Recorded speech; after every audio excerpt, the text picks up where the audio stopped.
자, 이번 이야기는 알아서 태진님을 모셔보도록 하겠습니다. I'm dreaming of a white Christmas. 반갑습니다. 노래를 너무 잘하시네요. 오늘부터 목소리를 한번 바꿔보기로 해봤습니다. 약간 성우톤 어떻습니까? 좋습니다. 우리가 또 그 해외 더빙 영화 보는 듯한 그런 생각이 드네요. 감사가 감개무량합니다. 제가 졌습니다, 오늘은. 제가 이겼습니다. 1대1 됐습니다.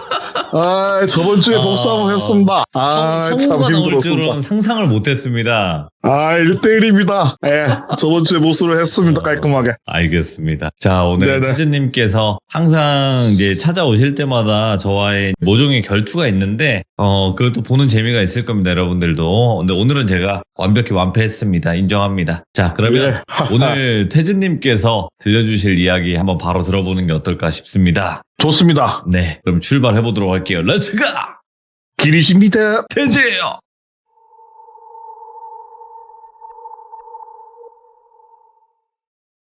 우리가 세상을 살아가다 보면 가끔은 뜻밖의 행운이 찾아올 때가 있습니다. 예를 들어서 기대도 하지 않고 치렀던 시험이 붙는다던가, 내 스펙으로는 안 될 것 같은 회사에 지원을 했는데 합격을 한다던가, 작게 혹은 크게 우리가 살아가는 동안 적어도 한두 번, 많게는 수어 번도 더 겪어봤을 거예요. 이런 제가 예로 드는 설명 말고도 반대로 분명히 잘 될 것 같은 일들이 부서지거나 깨지거나 떨어질 때가 있어요. 누가 봐도 나 말고 적임자가 없는 일에서 내가 떨어진다거나, 반대로 내가 붙어야 되는 시험에 떨어진다거나, 기타 등등 시련은 언제나 예고 없이 찾아오기 마련입니다. 저는 개인적으로 앞에 말한 행운이 쭉 이어지면은, 사람이라는 게 쭉 이런 행운감이 이어지면은 모든 게 당연해지고 나태해진다고 생각을 하거든요.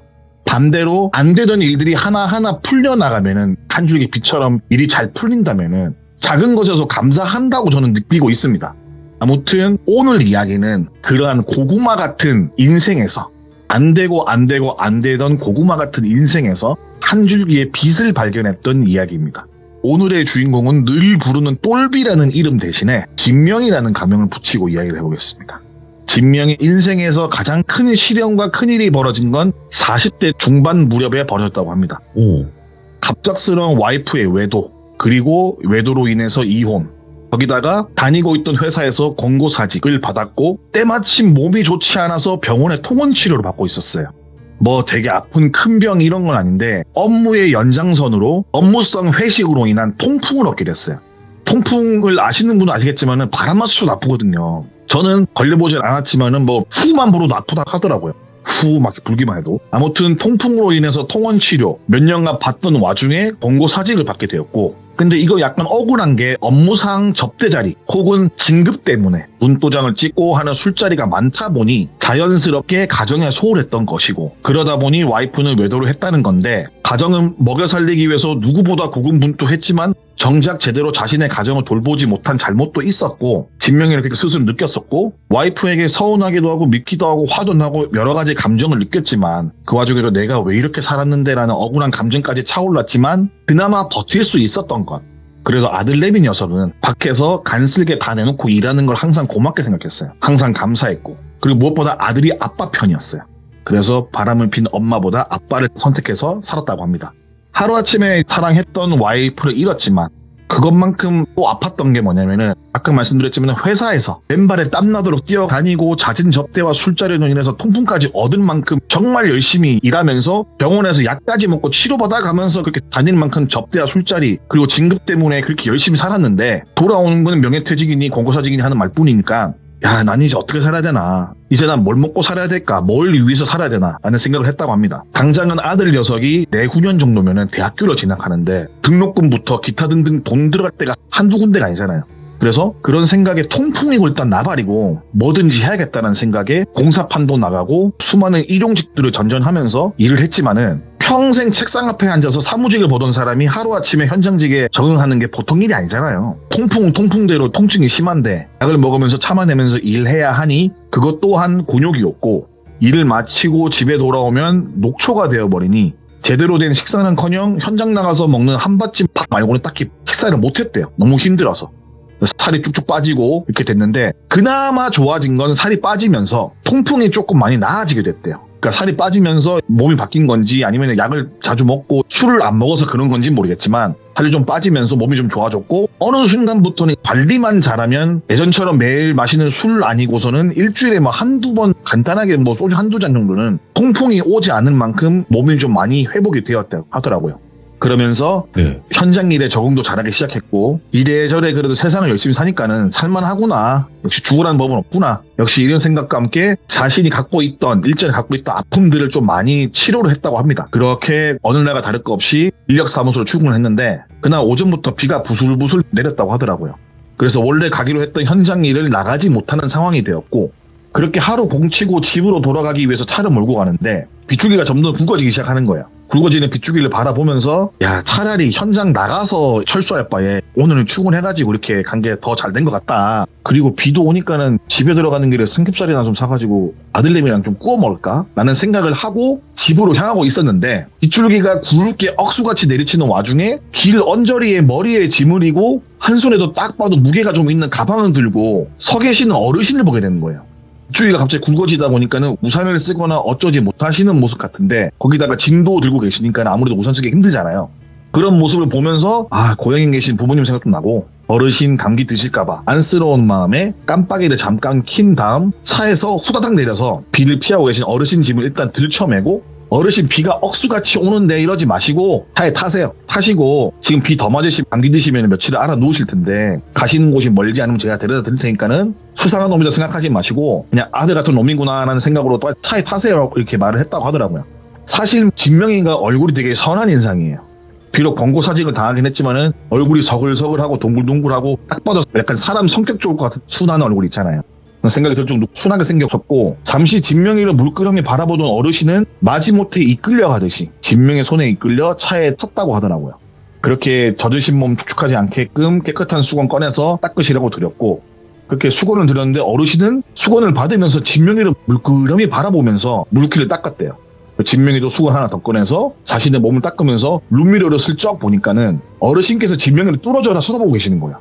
그 모습을 보고 진명이가 내가 뭐 잘못했나? 그러고 보니 차에 타고 이때까지 한 말씀도 없으신 것 같은데 혹시나 귀가 안 들리거나 말씀을 못 하시는 분인가? 라는 생각까지 했다고 합니다. 그렇게 또 사람 좋은 웃음을 내비치면서 말하길 어르신 근데 어디까지 가시는 길이에요? 라고 물어보니 어르신께서 한참을 뚫어줘라 보더래요. 진명이를. 그러다만 넌 오늘 운이 제법 좋다 라는 이야기를 하시는 거야.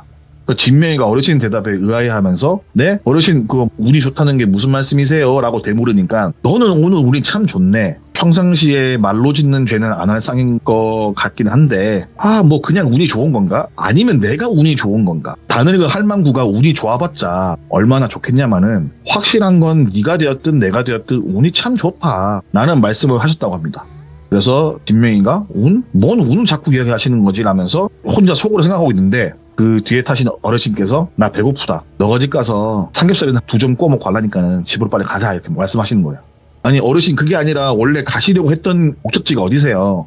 어디 가시려고 나오신 거 아니에요? 물어보니까는 그래 원래는 어디 가려고 했지. 근데 그게 지금 중요한 게 아닌 것 같다. 너희 집에서 삼겹살 먹는 게 더 중요한 것 같다 라고 말씀하셨다고 합니다. 보통 사람들이 이런 대화를 주고받으면은 저 같아도 이상한 어르신인가? 라는 생각에 인근 파출소나 아니면은 뭐 집 주소를 다시 물어본다든가 가시는 목적지를 더 물어볼 만도 한데 그날 진명이는 오해 홀린 듯 그렇지 삼겹살을 먹어야지 라는 생각과 삼겹살이 너무 먹고 싶어져서 일단 삼겹살을 먼저 사야겠다는 생각에 어르신을 모시고 그냥 집 근처 정육점 가가지고 삼겹살 사고 쌈무 사고 뭐 이렇게 파절이 같은 거 사고 해가지고 모시고 집으로 올라왔다고 해요. 예.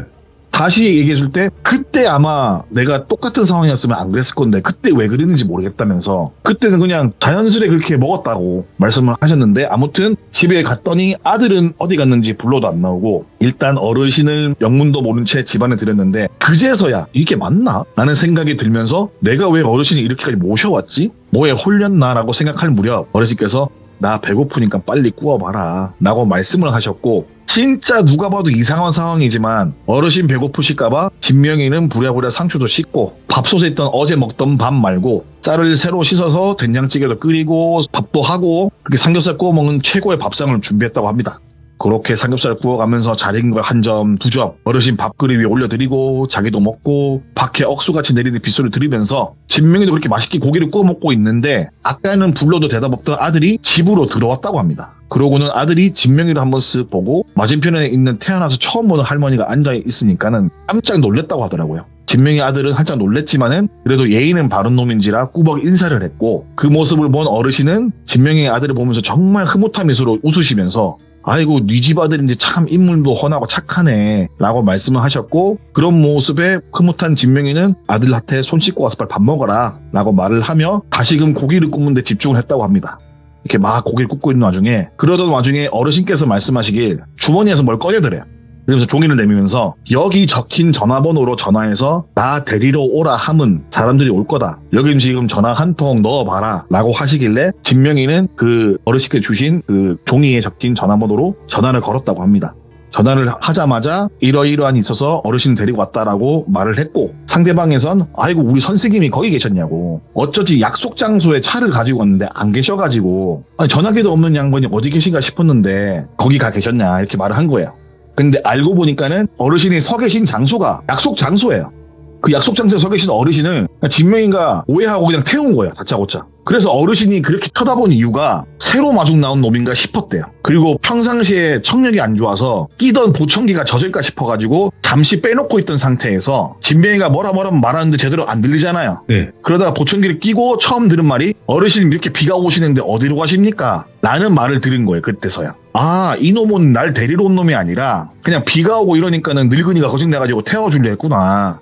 야, 이렇게 소소하게 엮인 거 보니까는 오늘 분명 뭔가 인연이었던 놈이구나라는 생각을 했대요. 그래서 따라오셨다는 거야. 아무튼 그렇게 식사를 마치시고 잠시 쉬고 계실 때 원래 모시고 가려고 했던 일행분들이 왔어요. 근데 딱 왔는데 느낌이 뭐냐면은 이 어르신이 되게 높으신 어르신인가? 뭔가 좀 사회적인 지위가 있으신 분인가 싶을 정도로 한 대여섯 명이 와서 극진히 모셔가는 거예요. 부축도 하고 막 어르신 하면서 극진히 모셔가는 거예요. 그리고 그 어르신께서 신발을 신고 나가려고 할 때 주변에서 자꾸 부축하고 있었는데 손을 잠시 뿌리치시면서 진명이에게 말씀하시길 내가 아까도 말했지만 네가 운이 좋은 건지 내가 운이 좋은 건지라고 했는데 막상 들여다보니까 네가 운이 좋은 놈이다 라고 말씀하시고 주변에 부축을 받으면서 집을 나섰다고 합니다. 아무튼 마지막으로 집 문을 나선 남성분을 붙잡고 진명이는 물었대요.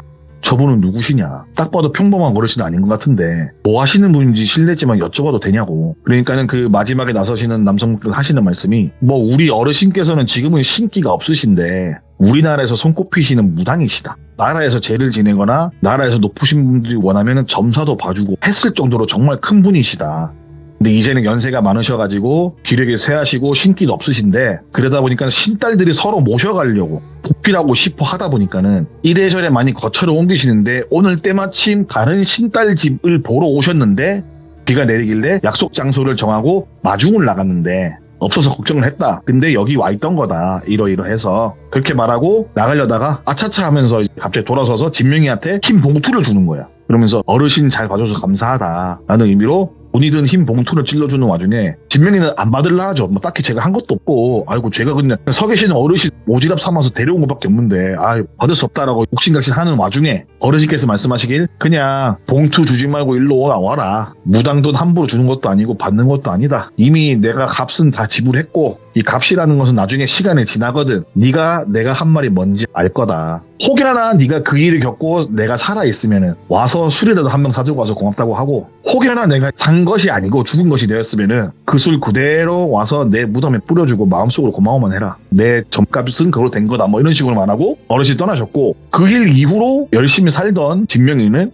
같이 회사를 다닌 동기로부터 사업 제안을 받아요. 그 동기도 거의 비슷한 시기에 퇴직을 했고 동기가 먼저 태국으로 건너가서 사업을 하고 있었고 꽤나 잘 되다 보니 사람이 필요했고 믿고 쓸만한 사람이 진명이었고 그래서 고민 좀 해봐라. 뭐 돈 드는 것도 아니고 어차피 네가 한 만큼 벌어가는 거고 투자금 이런 거 없으니까는 신중하게 고민을 해봐라 라고 해서 신중한 고민 끝에 태국으로 건너가게 됩니다. 태국으로 건너가서 하게 된 일은 조금 쉽게 말씀드리자면 뭐 쩐이 좀 있으신 분들이 투자하기 좋은 매물 찾는다든가 투자할 수 있는 곳을 봐주는 매니저 정도 라고 말을 해도 될 것 같은데 타국에서 태국으로 투자를 하고 싶거나 사업을 하고 싶어하는 사람들 징검다리를 놓아주고 수수료를 먹는 소개비를 받는 그런 사업인데 당시 중국에서 태국 본토로 투자를 많이 하던 시기래요. 그래서 일이 잘 되었다고 합니다. 그래서 뭐 나쁜 일을 한다거나 그런 건 아니고 정말 건전하고 양지에 있는 사업만 열심히 했는데 뭐 누군가한테 뭐 하세요라고 물었을 때 우물쭈물 할 정도로 그렇게 나쁜 사업도 아니고 당당히 말할 만한 그런 사업이었고 아무튼 이래저래 여러 가지 사업 및 투자 매니저 같은 일을 병행하면서 바쁘게 살고 있을 때 아는 지인이 의뢰를 하나 했다고 합니다. 그 의뢰라는 건 중국 본토의 어마어마한 기업이 태국 쪽 어떤 도시에다가 리조트라든가 호텔 같은 거 짓고 싶어 하는데 자기가 알아보고 있는 땅보다 중국 쪽에서 알아보고 있는 땅보다 더 좋은 매물이나 큰 땅이 있으면 그 당시 태국 돈으로 100만 밭을 주겠다고 이야기를 합니다. 지금으로 바꿔도 대략 5천만 원 가까운 가치의 돈이에요. 근데 때마침 진명이가 점 찍어둔 땅이 하나 있었다고 합니다. 이 정도 땅 규모에 들어올 사람을 구해서 돈이라도 좀 벌어봐야겠다.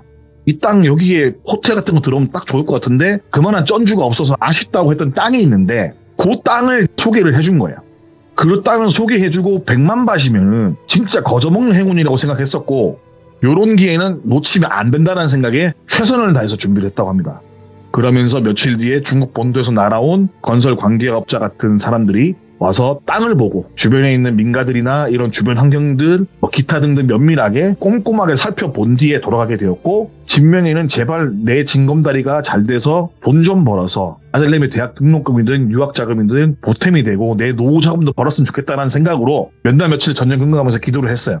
이쪽으로 잘 물꼬를 트기래. 아무튼 기도를 한 결과 그쪽 거대 기업에서 그래 우리가 그 땅을 인수하기로 했고 소개해줘서 고맙다고 100만 밭을 받았다고 하더라고요.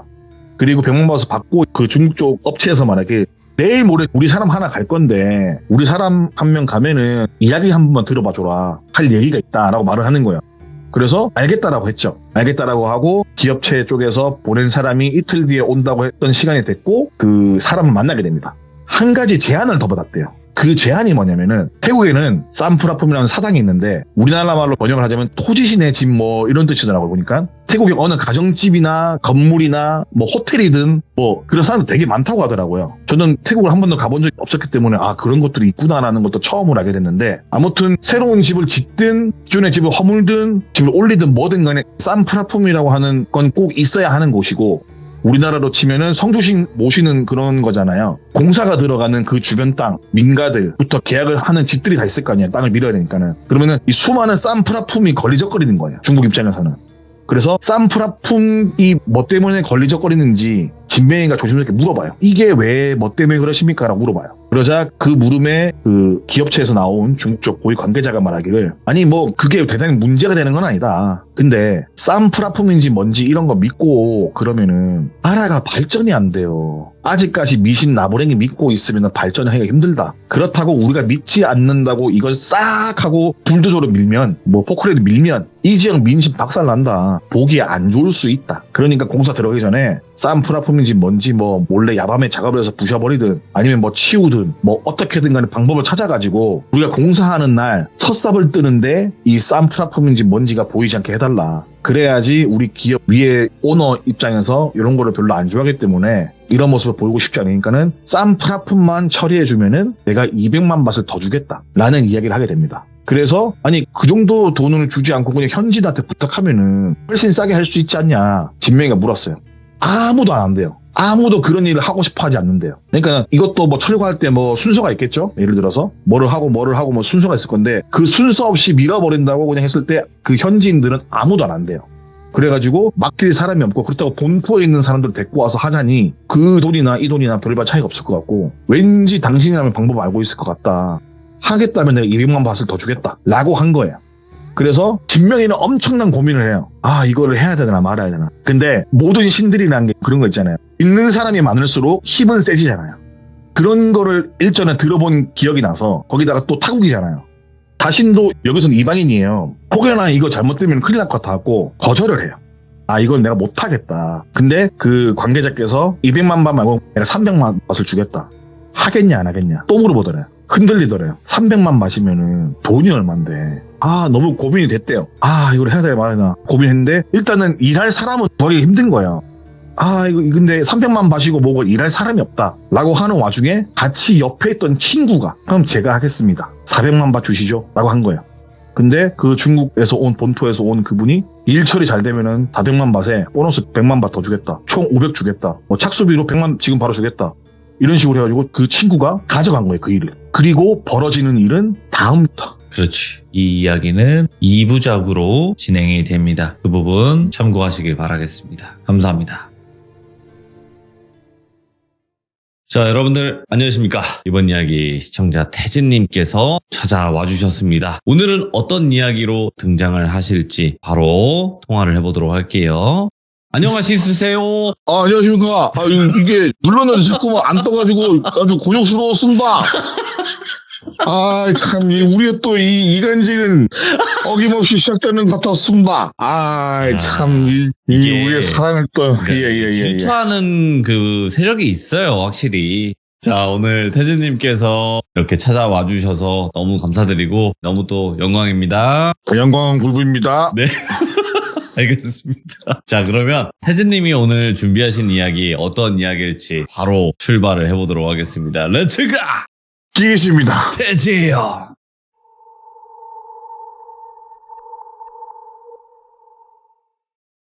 제가 이야기했던 40대 진명이라는 사람에게 일어났던 일을 이어가자면은, 아무튼 그렇게 진명이란 꺼림직한 일이다 보니까는 그 쌈프라폼을 처리하거나 옮기거나 그런 기타 등등 이런 작업을 하고 싶지 않았고, 그 같이 동업을 하는 전 회사 동기란 녀석이 그런 걸 뭐하러 믿냐, 아무 일도 안 일어나, 그냥 이런 것들은 그냥 하는 거지, 아무 일도 안 일어난다 라는 식으로, 그런 생각으로 덥석 물어서 그 일을 가져가 버리니까, 근데 막상 그 일을 가져가서 해버린다니까는 또 진명이는 아쉽다, 내가 할 걸 이라는 생각을 하는 게 아니라 그냥 되게 찝찝했대요. 쌈프라품이 걸리적거리긴 해도 좀 지역 특색이나 이 나라의 문화에 맞게끔 그런 거잖아요. 그리고 또 이걸 처리하는 과정에서 그 나라의 문화에 맞게끔 처리를 했으면 좋겠는데, 뭔가 일사천리로 빠르게 치우고 건물을 올리고 싶어하는 중국 쪽 그 기업체 입장을 되게 이해를 못했대요. 안 가기도 했고. 그래서 쌈프라품을 처리하는 과정에서 원래 자기가 처리할 수 있는 과정을 알아보기도 했으니까는, 그 처리하는 과정에서 알아본 의식 전문가가 있었대요. 그런 걸 해주는. 그분이 말하기를 애초부터 이거 옮기는 걸 잘 하지도 않지만은 혹여나 옮기거나 철거를 해야 한다면은 반드시 이거를 허락을 얻는 제를 지낸대요. 뭐 곡물을 바치거나 뭐 향을 피우면서 주문도 외우고 최대한 조심스럽게 부탁을 넘어서 거의 뭐 구걸한다는 느낌 들 정도로 정말 공을 들여서 이런 의식을 한다고 하는데, 하루아침에 이거 밀어버려야 하는 작업을 해야 하니까는 그때 그 의식 전문가는 절대 못한다, 할 수가 없다, 그렇게는. 곱절에 그 이상이 걸린다. 그 자리에 있는 쌈프라품이 한두 개도 아니고 그 정도 면적을 이제 이주하거나 혹은 밀어버릴 생각이면은 이사를 하거나 뭐 그럴 때는 거기에 있던 쌈프라품은 부셔버릴 거 아니에요. 부셔버리거나 뭐 할 때는 그 안에 있는 신들이 거주할 새로운 쌈프라품도 만들어야 되는데 절대 불가능하다. 그리고 그 사람한테는 자기 나라죠. 우리나라에 오는 많은 외국 기업들도 대부분 이런 부분을 알기 때문에 최대한 우리 문화를 존중해주고 지역 색깔에 맞게끔 절차대로 진행을 하는데, 지금 중국 쪽 입장처럼 만약에 싹 밀어버리고 그 위에 건물을 세우면은 그걸 도와줄 현지인도 없다. 어차피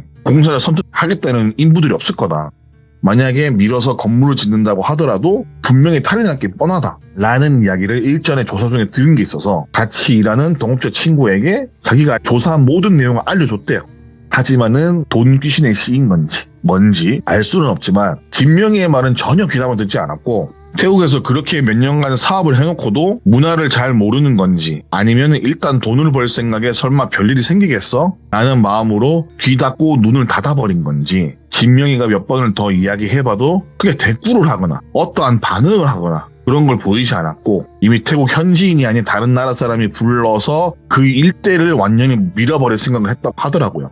하지만 진명이는 어찌어찌 말려보려고 했고, 아니면은 뭐 중국 쪽을 설득시켜서 죄를 좀 지내고 공사기간은 조금 유예를 가져달라라고 위험성은 경고를 했지만은 결과론적으로는 호텔인지 콘도인지 뭐 들어서는 그 부지 그 자리를 약속한 날짜 전에 싹 밀어버렸대요. 쌈프라품을. 그렇게 공사가 시작되었지만은 뭐 다른 거 다 설명 다 집어치우고 결과론적으로 건물이 올라가던 도중에 전부 다 무너져 내렸어요. 이 일은 태국에서 좀 큰 일이었어요. 근데 이런 일이 몇 번 있었고, 하지만은 아마 태국에서 거주 중이신 분들은 아마도 봤을 법한 뉴스에 건물이 거의 다 올라왔어요. 거의 다 올라온 와중에 와르르 무너져 내렸고, 그 일로 현장에서 일하는 중국인 직원들이 꽤나 많이 돌아가신 그런 사건 사고인데, 이 일을 처리했던 같이 일했던 그 동업자 친구 녀석도 공사 현장 삽을 뜬 지 얼마 안 됐을 때 한국으로 일을 보러 들어갔다가 불의의 사고로 사망을 합니다. 뭐 질질 끄고 이럴 것도 없이 공사 기간이 진행되고 착실하게 잘 진행되다가 한 번에 와르르 무너져버리고 그렇게 무너져 내리다 보니까는 진명이의 생각을 했다고 합니다. 일단 이 모든 일이 우려한 대로 일어나고 말았구나 라는 생각을 하게 됩니다. 아무튼 이러나 저러나 진명이 또한 이번 사건에 어느 정도의 책임감을 느꼈다고 해요. 내가 왜 더 말리지 못했을까? 애초부터 내가 여기에 왜 엮여 있었을까? 적극적으로 나서서 이러이러하지 못했을까? 조금 더 뭘 못했을까라는 기타 등등 이렇게 벌어진 일이 자기 잘못 같기도 하고 죄책감 아닌 죄책감을 느꼈다고 합니다. 그러면서 그 사건 이후부터 진명이에게 아주 큰 변화가 생기기 시작했습니다. 물론 직접적으로 그 쌈프라품에 어떠한 해를 가하거나 그렇다고 대단히 나쁜 짓을 했다고 보기는 솔직히 어렵잖아요. 그냥 일을 해야 되는 부분에서 일거리를 받았는데 거기서 쌈프라품 밀어달라. 하지만은 진명이를 못하겠다라는 거절한 게 전부예요. 그죠? 따지고 보면은. 하지만 어느 정도 발을 애초에 걸쳐있던 거는 맞잖아요. 직접적으로 이 일에 뭐 관계가 있거나 밀거나 뭐 그런 건 아니지만은 일을 했던 주변인들은 죽거나 다친 사람도 있었고 공사 현장은 무너져 내려버렸기 때문에 중국 쪽 큰 업체에서는 일단 현장을 다시 재건하거나 다시 공사를 하는 건 없었고 일단은 방치를 했다고 해요. 그 자리는. 이쯤에서 또 알게 된 사실은 중국 업체에서 그런 식으로 일을 진행하다가 삽을 뜨기도 전에 망한 공사 현장이 덜어 있었대요. 인부들이 다 다치거나 그래서 진행이 안 되는 것도 있었고 이번 사건처럼 건물이 무너지는 것도 꽤나 있었대요. 한두 번 정도 더. 보통 그런 상황이면은 믿든 안 믿든 다 떠나서 그래 뭐 긁어부설 만들지 말자. 좋은 게 좋은 거라는 생각으로 신경을 좀 쓰면서 작업을 하면 될 텐데 그런 일이 일어나도 전혀 아랑곳하지 않았다고 하면서 사건이 일어나는 그 공사 현장은 당분간 정지가 되는 상태였다고 합니다. 아무튼 그렇게 분위기도 어수선하고 그런 와중에서 진명이가 그렇게 사건이 일어나고 며칠 지났을 무렵 어떤 꿈을 꾸게 됩니다. 진명이가 오늘 잠에 들었는데 그 잠든 꿈속에서 하얀 안개가 낀 그런 배경인데 거기서 어떤 선녀인지 공주인지 모를 애매하신 어떤 그런 옷을 입은 아리따운 여성이 땅바닥에 떨어진 돌 같은 걸 주워서 모으고 있더래요. 그리고 주순 돌을 한쪽 구석에 차곡차곡 쌓고 있다고 합니다. 한쪽으로 뭐라 세우는 거죠. 돌을 주워서. 그래서 진명이는 그 모습이 신기해서 쳐다봤대요. 계속. 아니 저렇게 공주옷 같은 선녀옷 같은 걸 입은 사람이 저걸 왜 주고 있나. 그래서 쳐다보다가 뭔가 자기도 이걸 해야겠다 라는 생각이 들었다고 합니다. 꿈에서. 그렇게 선녀 혹은 공주 같은 여성분과 함께 주변에 떨어있는 수십, 수백, 수천 가지 더 많게는 수만 가지의 돌조각 같은 것들을 하나하나 주워서 그 선녀인지 공주인지 모르시는 그 옷을 입은 그분이 쌓아둔 그 자리에다가 돌을 쌓았대요. 옆에 같이. 그러다 꿈에서 깼다고 합니다.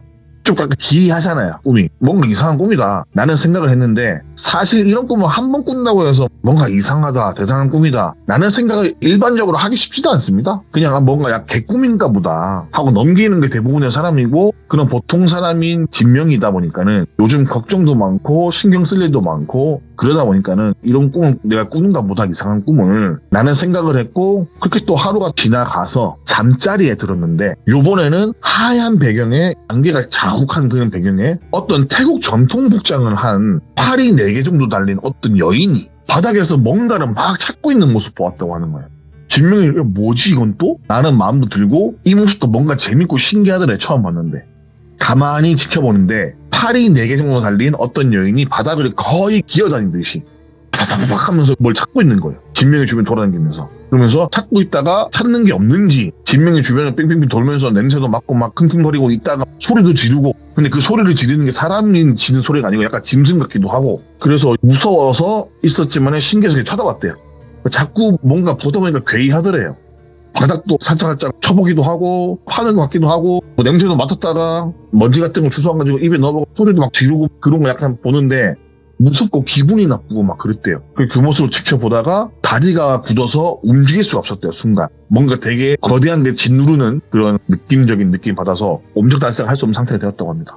그렇게 그 한동안 팔 4개 달린 어떤 여인이 바닥을 기어다니면서 뭔가 찾고 있는 모습을 보다가 꿈에서 깨어나게 되었고 이틀 연속 이런 꿈을 꾸다 보니까 아무래도 이거는 필시 나한테 좋은 일이 일어날 게 아닌 것 같다. 그걸 느낀 거예요. 첫 번째 날에 꿨던 꿈보다 이 두 번째 날에 꿨던 꿈이 자기가 되게 와닿았대요. 이 되게 기분이 나빴대요. 이 꿈이. 이 꿈이라는 게 내가 이거를 그냥 무시하면 안 되겠다라는 거를 이 꿈을 꾸자마자 바로 느꼈다고 합니다. 그렇게 날이 밝고 아침이 되자마자 이런 꿈을 이틀 동안 꾼다는 거는 분명 나에게 어떤 안 좋은 일이 있고 그런 징조다 라는 생각에 평상시에 그때 아까 조언을 얻었던 의식 전문가, 자문을 구했던 의식 전문가를 만났다고 합니다. 아침 일찍부터. 그리고 이틀 동안 내가 꾸었던 꿈에 대해서 이야기를 했대요. 팔에 달린 그런 이야기, 뭐 선녀 같은 이야기, 다 기억하는 모든 내용 말을 하니까는 꽤나 심각한 표정으로 진명을 쳐다보더래요. 그리고 하는 말이 그 쌈프라품이라는 걸 이주하거나 이런 거 할 때 사실 자신들이 하는 방식은 꽤나 간편화된 부분들이 많다라는 이야기를 시작하는 거예요. 그게 무슨 말이냐라고 물어보니 우리 시대가 지나다 보니까는 여기에 대해서 믿는 사람 숫자는 줄어들기도 했고 그래도 굳이 쌈프라품을 이전해야 되는 상황이 오면은 믿든 믿지 않든 괜시리 신경을 거스르게 하거나 긁어 부스러 만들 필요가 없다는 생각으로 의식을 치르는데 그런 의식을 치르는 몇 군데 전문적인 집단이 있다. 그중에서 우리 같은 사람처럼 좋은 게 좋은 거라고 보여지기식으로 하는 사람도 있고 네. 네가 지금 이런 꿈을 꾼다면은 아마도 이분들을 만나는 게 좋을 것 같다라면서 하는 게 그중에서 쌈프라품을 옮길 때 가장 영험하신 분들은 스님들이 오시는 거래요. 그리고 그쪽 그 쌈프라품과 관련 종교된 관련자가 또 따로 있대요. 그런 분들이 오거나 스님들이 오는 게 제일 좋다, 제일 영험하다 라는 이야기를 하게 됩니다. 그러면서 이야기를 이어나가길 이러한 일이 일어난 것은 아마도 우리나라 기준으로 말한다면 동티 같은 게 난 걸 수도 있다 네가. 그래서 진명이한테까지 불똥이 튄 것 같은데 어찌 보면 그게 아닐 수도 있고 단지 꿈만으로 그냥 떼고 끝날 수 있는 부분이긴 한데 혹시라도 그렇게 생각하고 있다가 큰일이 나버리면은 안 되잖아요. 그래서 일단 내가 알고 있는 법력이 대단한 스님 만나서 이야기를 해보는 게 어떻겠냐. 뭐 네가 원하면 내가 만나게 해주겠다 라는 말을 듣게 됩니다. 그래서 그런 대답을 듣고도 스님과 약속을 잡는다고 쳐도 당장 우리나라는 절에 가서 스님 하면 아이고 오셨습니까 하잖아요 대부분이. 근데 그 나라는 그게 안 된대요. 찾아가거나 전화를 하거나 해서 보자고 하더라도 그게 뭐 그쪽 종교의 시스템은 저도 잘 모르겠지만은 대충 약속을 잡아서 만나는데 보름 정도 지나서 볼 수 있는 그런 시스템이었다고 하더라고요. 그분만 그런 건지 태국 내에서는 그런 건지 정확히 모르겠고 하여간 보름이 지나서 볼 수 있는 그런 상황이었는데 그날부터 보름을 기다린다는 게 진명 입장에서는 되게 불안했대요. 막상 또 일을 처리하려고 하는데 보름 뒤에 된다? 솔직히 저 같아도 안절부절할 것 같아요. 빨리빨리 하고 싶은데 막말로 내일 내가 무슨 일이면 뭐 나는 어떡하나 라는 생각부터 자기를 중심으로 주변에서 안 좋은 일들이 크게 일어나다 보니까는 심신도 미약한 상태였고 이런저런 걱정이 부풀다 못해 터지기 일보 직전인 심리 상태였는데 안 그래도 보름을 넘게 기다려야 한다는 생각에 막연하고 앞이 답답했다고 합니다. 그래서 진명이가 신뢰를 무릅쓰고 잠시라도 스님 얼굴이라도 한번 보게 해달라고 빌었는데 쪼르다 보니까는 그쪽에서 말하기는 만날 수는 없다. 그렇게 정급하고 하루하루가 아까우면은 일단 대신 사찰에서 다른 스님과 면담을 잡아주겠다. 태국에는 여러 명의 스님들이나 뭐 이런 분들이 사찰들이나 수행하는 곳도 있는데 그중에서 스님 중에서 또 약간 큰 스님을 대선사라고 부른대요. 나라에서 몇 분이 없다고 하는데 대선사라고 불리는 엄청난 스님들이 있는데 그 대선사 스님 안에서 수행을 하다가 불교의 경전과 태국 전통 무당 같은 뭐 랑종이라고 하는 독자적인 샤머니즘 색깔을 가진 신앙이 있는데 그런 부분과 혼합해서 테마를 하시는 분이 있다. 아마도 지금 당장 오늘이든 내일이든 그분은 시간이 되는 걸로 알고 있다. 수행을 하다가 지금 나오신 지 얼마 안 됐는데 우리가 연락을 먼저 미리 넣어둘 테니까 지금 빨리 가서 면담이라도 해보시길 바란다. 그렇게 정급하면 우리가 이것까지는 도와주겠다 라는 이야기를 듣게 됩니다. 그렇게 도움을 받아서 불이 나게 그 테마를 하신다는 그 대선사 스님의 제자 같은 그런 스님을 아련하게 되었다고 합니다. 스님은 어느 정도 나이가 있으신 분이셨고 할아버지까지는 아니지만 한 50대 정도 되시는 분이셨는데 진명이를 보자마자 그냥 살짝 미간을 찌부리면서 보더래요. 근데 그 순간 진명이는 뭔가 돌덩이 같은 게 어깨를 마구마구 짓누르는 느낌을 받게 됐고 스님 그렇게 한동안 말없이 진명이를 이리저리 앞뒤로 살펴보고 왜 오게 됐는지 설명을 간단하게 들은 뒤에 말씀을 하시길 아마도 쌈프라품을 허물어 버렸으니 아마도 그 자리에 많은 신들이 집을 잃은 채로 그곳에서 배회를 하고 있을 거다. 지금은 아직까지 신의 모습을 하고 있다고 볼 수 있는데 그 자리에서 이렇게 제대로 된 집을 찾지 못하고 버려진 상태로 두게 된다면은 아마도 그 수많은 크고 작은 신들이 악신으로 바뀔 수도 있다. 아마도 당신 꿈에 나오고 진명이 꿈에 나오고 진명이한테 이렇게 꿈에 나온 이유가 너도 어느 정도 관계가 있으니까는 너한테 불똥이 튄 것 같다. 네가 참여한 것도 아니고 네가 어떻게 밀겠다고 한 건 아니지만은 그렇다고 이번 일은 완벽하게 네가 책임이 없다라고 볼 수도 없는 상황에서 처음에 땅을 소개하든 지역을 소개하든 막 마을을 누비면서 이래저래 소개를 했을 건데 그렇게 돌아다니면서 외지인 냄새를 너뿐만 아니라 중국 쪽 업체에서도 풀풀 풍기고 다녔을 거다. 근데 그 외지인 냄새가 진하게 묻은 사람들이 하루아침에 자신의 집을 부셔버리니까는 아마도 그 냄새를 찾아서 너를 쫓아오다가 동치가 난 것 같다. 아무래도 내가 보기에는. 일단 당장 진명이 당신에게는 큰 행동을 취할 것 같지는 않지만 공양을 드리고 사과를 하고 하루라도 빨리 부셔버린 산 프라품보다 더 좋은 걸 만들어서 그쪽으로 신들을 모셔야 하는데 그래야지 큰일이 더 나지 않을 것 같은데 그 신들이 지금 밖에 그냥 집 없이 떠돌고 있다. 언제 악기가 될지 모른다. 그러니까 사람 같은 거는 삐지거면 달래기 쉽잖아요. 화가 나면은 작은 일에는. 근데 이런 귀신들은 신들은 작은 게 커져버린대요. 일이. 그러니까 조금만 기분이 틀리면은 이게 커져버린대요. 심지어 불 붙이듯이 팍 퍼져버리는 거죠. 그런 이야기를 듣게 된 이제 진명이는 자신이 꿈에서 모았던 팔이 4개 달린 태국 정통 복장을 입은 여자가 땅바닥을 뒤진 이야기를 하면서 뭐 선녀인지 공주인지 모르는 여성들 그 이야기를 한 거예요. 그 전에 설명할 때는 꿈 얘기를 안 하고 대충 이러한 관계다라고만 설명했지만은 진명이가 꿈 이야기를 그 스님한테 하기 시작한 거예요. 이러한 꿈을 이틀 동안 꾸었다. 이거는 무슨 내용이냐니까는 이야기를 듣는 스님께서는 다시 한번 또 말씀하시기를 불을 모으는 분은 누구인지 모르겠고 아마도 너를 도와주려는 정령이든 수호령이든 아니면 뭐가 되었든 간에 너를 도와주려는 영 같고 이튿날 네 꿈에 나왔던 여성은 신이 여성의 형상으로 형상화돼서 나타나서 아마 너에게 경고를 했던 것 같다. 아니면은 네 주변에 맴돌고 있는 거를 보여주는 것 같다. 근데 그런 모습을 비추어 보았을 때 내가 생각했던 것보다 더 큰 조금 더 위급한 상황일 수도 있겠다라는 걸 느낀다. 네가 꿈 얘기를 하는 순간부터 진명이 당신이 꿈 얘기를 하는 순간부터 이 상황이 내가 생각했던 것 더 큰 일이 될 수도 있다. 일단 네가 묵고 있는 숙소로 이동을 해보자. 그때 진명의 숙소가 그 공사 현장과 얼마 멀지 않은 곳에 있었거든요. 그렇게 스님과 함께 이동을 하면서 진명이가 살고 있는 숙소 근처에 이르게 되었고 숙소 인근엔 주차할 곳이 없어서 그 인근 주변에 차를 주차해놓고 숙소 쪽으로 걸어가는 도중에 스님께서 갑자기 이런 이야기를 또 하시는 거예요. 들은 이야기를 최대한 풀이를 해서 우리나라 사람들 들었을 때 이해할 수 있도록 제가 풀어서 한번 이야기를 하자면은 보통 이런 땅에 우리가 살아온 세월보다 훨씬 오래된 존재들이 털을 잡고 살고 있다. 인간의 수명은 기껏해봐야 100년이라고 친다면은 수천 년, 수만 년 전부터 이곳에서 뿌리를 내리고 살던 그러한 존재가 있다. 보통 우리는 그런 자들에게 허락을 받고 집을 올리고 대신에 우리가 이 땅을 쓰는 거 미안하니까는 공양을 하든 신을 모시든 여러 가지 방법으로 대우를 해준다. 그게 바로 산프라프입니다. 근데 네가 지금 안내하고 있는 이곳은 그런 존재들보다 더 위의 존재라고 감히 말할 수 있다. 여기는 땅의 신은 우리나라 기준으로 만약에 예를 들어서 말씀드린다면은 원룸 정도 크기에 있는 터주신이 있을 거 아니에요. 만약에 뭐 같은 존재라고 하면은 근데 여기 있는 신은 신림동 정도의 크기의 터주신인 거예요. 그러니까는 그 원룸신보다 몇십 몇백 몇천 배 큰 존재인데 그 콘도를 지으려고 했던 그 땅에 있던 존재가 그만큼 큰 존재인데 그런 큰 신이 있는 땅인데 그런 큰 신이 있는 곳은 그런 큰 신을 보좌하는 작은 신도 엄청나게 많대요. 소소하게 살아가면서 인간들의 감사를 전하면은 대부분은 그걸 만족하고 살아가는 조용한 신들인데 이렇게 굳이 국가부수로 만들어버려서 그렇게 일을 진행해버리면은 그들의 크고 작은 분노가 자기는 상상이 안 간대요.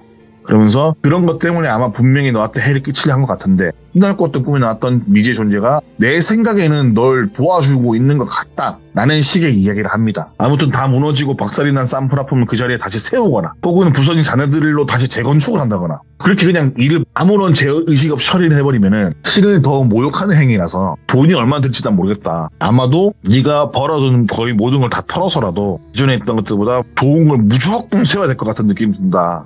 그러면서 세우기 좋은 장소, 시간, 날짜, 뭐 제 의식을 어떻게 지내고 그런 이야기를 하면서 걸었어요. 그 주변을. 진명이하고 앞으로 진행해야 될 많은 일들을 논의하면서 숙소 주변을 막 걷다가 보니까는 무너진 현장 근처 인근까지 간 게 된 거예요. 인근쯤 와서 둘러보고 있을 때 때마침 일전에 일을 맡겼던 그 종족 관계자 사람이 멀리서 보이는 거예요. 어느 정도의 먼 거리에서 한참 포크레인 같은 거부터 해가지고 뭐 그런 걸로 사건 현장과 공사 현장을 정리하고 치우고 있었고 그 주변으로 무너진 잔해 같은 걸 실어나는 트럭 같은 것도 왔다 갔다 하고 있고 그 뒷수습에 한참 바쁜 현장의 모습을 보였다고 합니다. 그러한 모습을 순간 진명이는 서서 바라보다가 넋을 놓고 있었는데 그 모습을 본 스님께서도 아니 말하고 있는데 정신을 못 차리고 저런 걸 보고 계신가 하는 느낌으로 그 중국 쪽 관계자를 지그시 봤대요. 보시더니 허허라는 말씀을 하시면서 한참 동안 멀리에 있는 그 중국 쪽 관리자부터 해가지고 그 공사 현장을 우르커니 바라보셨다고 합니다. 한참을 바라보신 스님께서는 이거 진명씨한테 당신한테 큰일이 안 일어날 수도 있겠는데? 라는 얘기하는 거예요. 진명이가 예 라고 말을 하니까 이거 저쪽으로 넘어가겠다. 그냥 진명씨는 내가 보기에는 크게 할 거 없고 의식만 잘 치려고 사과하는 의미에 죄만 지내면은 충분할 것 같은 생각이 듭니다. 라는 말씀을 하게 됩니다.